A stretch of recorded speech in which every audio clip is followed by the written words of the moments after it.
ஐயோ, நம்மளுக்கு ட்ரெஸ் எடுக்க வந்தா இங்க எல்லாமே குழந்தைங்க ட்ரெஸ்ஸா இருக்கே. பரவாயில்ல சார், சும்மா சுத்தி பாருங்க. Sorry sir, I am very perfect. இது வரைக்கும் என் லைஃப்ல எந்த தப்பும் பண்ணதில்ல. எல்லா தப்பும் நீங்க தான் பண்ணீங்க, எல்லா தப்பும். டே பெல், நான் என்னடா பண்ணேன்? ஓட்ட சட்டியை 1.5 வருஷம் போட வச்சியே, அது தப்பு இல்லையா? கீஞ்சாதான் சட்டு, அதுதான் உனக்கு கியூட்டுன்னு என்னைய நம்ப வச்சியே, அது தப்பு இல்லையாப்பா? சரா, இப்போ உனக்கு என்ன வேணும்? நம்ம குட்டீஸ் வேற வேப்பம்பட்டில் சத்யா ஷோரூமுக்கு ஆப்போசிட்ல தாங்க இருக்கு. டே பெல், வெளியே இந்த பக்கம் கடை சின்னதா இருந்துச்சுல்ல, உள்ள வந்து பார்த்தா தான் இவ்வளவு கலெக்ஷன்ஸ் இருக்குடா. பெரிய பெரிய கடையில கூட இவ்வளவு கலெக்ஷன்ஸ் இல்ல. ஆமாப்பா.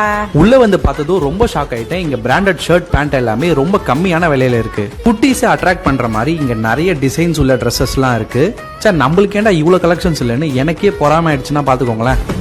உங்க குட்டீஸ் வேர் ஷாப்ல பாத்தீங்கன்னா நியூ பார்ன்ல இருந்து டீனேஜ் சைசஸ் வரைக்கும் எல்லா வகையான ட்ரெஸ்ஸஸ் அவைலபிளா இருக்கு. பாய்ஸ் அண்ட் கேர்ள்ஸ் ரெண்டு பேருக்குமே. பா, இனிமே நம்ம குட்டீஸ் வரலே வந்து ட்ரெஸ் எடுத்துடலாம்.